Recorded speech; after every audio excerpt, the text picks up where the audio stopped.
Hello viewers, কেমন আছেন আপনারা সবাই? আশা করি সকলে অনেক অনেক অনেক ভালো আছেন। তো স্ক্রিনে দেখতে পাচ্ছেন দুইটা ছবি, একটা সাদা কালো, একটা রঙিন। তো এরকম সাদা কালো ছবিগুলো আপনিও এক ক্লিকে রঙিন করতে পারবেন শুধুমাত্র এআই দ্বারা।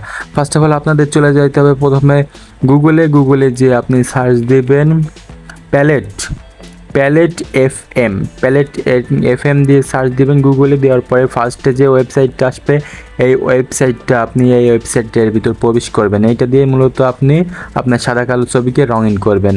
তো ওয়েবসাইটের ভিতরে ঢোকার পরে একটু লোডিং নেবে, লোডিং নেওয়ার পরে ওয়েবসাইটের মূল ইন্টারফেসে নিয়ে চলে আসবে।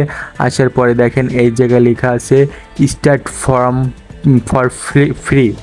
এই যে লেখা আছে স্টার্ট ফর ফ্রি। তো এর উপরে জাস্ট আপনি এটা ট্যাপ করে দিবেন। ট্যাপ করার পরে কিছুক্ষণ লোডিং নেবে, লোডিং নেওয়ার পরে আপনার আরেকটা ইন্টারফেসে নিয়ে আসবে। দেখুন নিয়ে চলে এসেছে। এই জায়গায় লেখা আছে দেখেন আপলোড নিউ ইমেজ, এর উপরে আপনি একটি ক্লিক করে দেবেন। তো আরেকটি কথা বলে রাখি, যাদের এই ওয়েবসাইটে লগ ইন করা নেই তারা আপনাদের নিজেদের গুগল অ্যাকাউন্ট দিয়ে লগ ইন করে নেবেন। তো আপনার যে ছবিটা সাদা কালো থেকে রঙিন করবেন সেই ছবিটা সিলেক্ট করে নেবেন। নেওয়ার কিছুক্ষণের মধ্যে প্রসেসিং হবে। প্রসেসিংয়ের হওয়ার পরে দেখবেন উপরে ইমেজ দিয়ে দিয়েছে, কালারিং ইমেজের উপর ক্লিক করবেন। কিছুক্ষণ পরে দেখবেন আপনার সাদা কালো ছবিটি একদম ফুল রঙিন হয়ে গেছে। দেখুন কত সুন্দর এআই আমাদেরকে সাদা কালো ছবিটি কত সুন্দর রঙিন করে দিয়েছে। তো উপরে আরও কালার আছে, আপনার যেটা ভালো লাগে আপনি সেইটা অ্যাডজাস্ট করে নেবেন, সেটা ডাউনলোড করে নেবেন।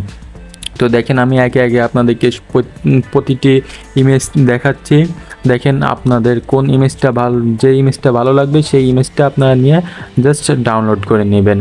তো একে একে আমি আপনাদেরকে প্রত্যেকটি ইমেজই দেখাচ্ছি। দেখুন কীরকম কীরকম এআই আমাদেরকে সাদা কালো থেকে কালারিং ইমেজ বানিয়ে দিয়েছে। তো আপনারা যেই ইমেজটা ভালো লাগবে আপনাদের সেটার উপরে একটা ট্যাপ করে দিবেন। তো আমার যেটা ভালো লেগেছে আমি সেটার উপরে একটা ট্যাপ করে দিয়েছি। দেখেন যেটা আমার এই ইমেজটা সবচেয়ে বেশি ভালো লেগেছে, আমি এই ইমেজটা নিয়ে ইমেজের নিচে দেখবেন ডাউনলোড নামে একটা অপশন চলে এসেছে। ইমেজের উপর ক্লিক দিলে ইমেজের নিচে ডাউনলোড অপশন চলে এসেছে। এই ডাউনলোডের উপর আপনি একটা ক্লিক করবেন। ক্লিক করার কিছুক্ষণের মধ্যে দেখবেন ইমেজটি আপনার গ্যালারিতে ডাউনলোড হয়ে গিয়েছে। তো ভিউয়ার্স, আজকের ভিডিও এই পর্যন্তই। আপনারা সবাই আমার পাশে থাকবেন এবং ভিডিওটি ভালো লাগলে চ্যানেলটি সাবস্ক্রাইব করে দেবেন। ধন্যবাদ সবাইকে।